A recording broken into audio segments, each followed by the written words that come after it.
Hello, welcome back to my channel As You Have with Pinky. Today we will going to learn the poem We Are the Music Makers, composed by Arthur William Eager Oshagunse. This poem is an ode.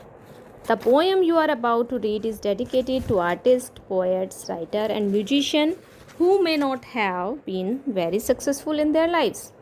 ये poem जो आप read कर रहे हैं ये artist, poet, writer and musician को dedicated है जो अपनी लाइफ में बहुत ज़्यादा सक्सेसफुल नहीं हो पाए हैं. Nonetheless there visionary creation led to great social changes. फिर भी उनकी विजनरी क्रिएशंस ने, उनकी कृतियों ने सामाजिक चेंजेस लाया है.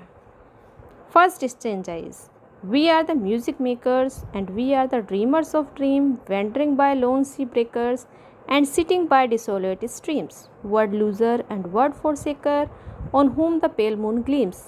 Yet we are the movers and shakers of the word forever it seems. The word we are used for the artist. यहाँ पर वी वर्ड आर्टिस्ट के लिए यूज़ हुआ है. जो आर्टिस्ट होते हैं वो म्यूज़िक मेकर्स होते हैं. And we are the dreamers of dream, और वो सपनों के भी सपने देखते हैं. Venturing by lone sea breakers and sitting by desolate streams. Lone sea breaker, lone means unfrequented and remote. Sea breakers means big sea waves, especially at the point when they just reach the shore. Desolate means empty of people and lacking in comfort. जो artist होते हैं वो अपनी मन की शांति के लिए समुद्र के किनारे जाकर बैठते हैं. अपनी परेशानियों को दूर करने के लिए वहाँ पर बैठते हैं. Word loser and word forsakers, on whom the pale moon gleams. Word losers जो आर्टिस्ट, जिन आर्टिस्ट की उनके काम के लिए सराहना नहीं की जाती है, उनको अप्रिशिएट नहीं किया जाता है, तो वो अपने आप को लूज़र महसूस करते हैं. एंड वर्ड फोरसेकर, फिर भी वह वर्ड को आगे बढ़ाते रहते हैं. On whom the pale moon gleams, और जब उनके कार्य के लिए उनको फेम नहीं मिलती है, अप्रिशिएट नहीं किया जाता है, तो वो पेल मून की तरह शाइन करते हैं. पेल मून, येलो मून की तरह शाइन करते हैं. Yet we are the movers and shakers of the world forever it seems. Mover and shakers means people with a lot of power और influence.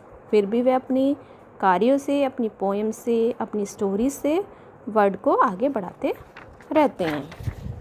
Second stanza is, with wonderful deathless ditties, we build up the world great cities, and out of a fabulous story, we fashion an empire glory.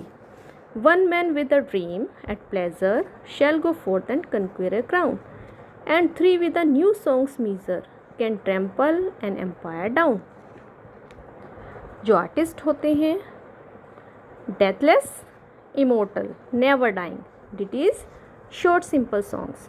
जो artist होते हैं वो अपने simple song से immortal हो जाते हैं, हमेशा याद किए जाते हैं. We build up the world great cities, और पीपल उनकी स्टोरी से, उनके सॉन्ग से मोटिवेट होकर अच्छा काम करते हैं और सिटीज़ को डेवलप करने में योगदान देते हैं, हेल्प करते हैं और न्यू सिटी बनाते हैं. And out of a fabulous story we fashion an empire glory. Fabulous story, extraordinary. जो उनकी फैबुलस स्टोरी होती है उनसे वो ग्लोरियस एम्पायर को खड़ा कर सकते हैं. मीन्स जो उनकी स्टोरीज़ होती हैं उनसे पीपल जब इंस्पायर होते हैं तो वो जो हमारी सिटीज़ है वो डेवलप होती है और न्यू सिटी बिल्ड हो जाती है. One man with a dream at pleasure shall go forth and conquer a crown. एक आदमी जिसके पास एक सपना होता है और उनको पूरा करने के लिए उसके पास फैसिलिटीज़ होती हैं, वो आगे बढ़ता रहता है और अपने एम को प्राप्त करता है. And three with a new song's measure can trample an empire down. Trample means to step heavily and carelessly on something and damage it. और यहाँ पर पोएट बताता है कि जब 3 आर्टिस्ट मिलकर कुछ नया काम करते हैं, न्यू सॉन्ग बनाते हैं, नई नई पेंटिंग्स, म्यूज़िक ये सब बनाते हैं, तो वो क्या कर सकते हैं, किसी भी एम्पायर को डैमेज कर सकते हैं, मीन्स अपने सामने वाले को ख़त्म कर सकती हैं। Yes, third stranger is we in the age is lying in the buried past of the earth, built Nineveh with our signing, and Babel itself with our mirth, and overthrew them with prophesying to the old of the new word's worth. For each age is a dream that is dying, or one that is coming to birth.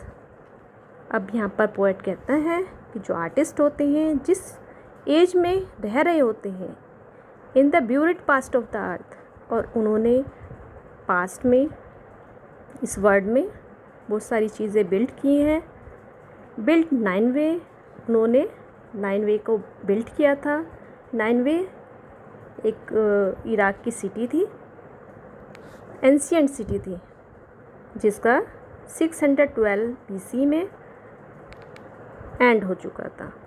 क्यों and हुआ था? क्योंकि जो artist थे, जब artist ने ये building build की थी तो वो बहुत ही सैड थे, क्योंकि जब वो बिल्डिंग बना रहे थे तो उनको उनके कार्य के लिए एप्रिशिएशन नहीं मिली थी, उनको सराहा नहीं गया था, तो इसलिए उस सिटी का एंड हो गया।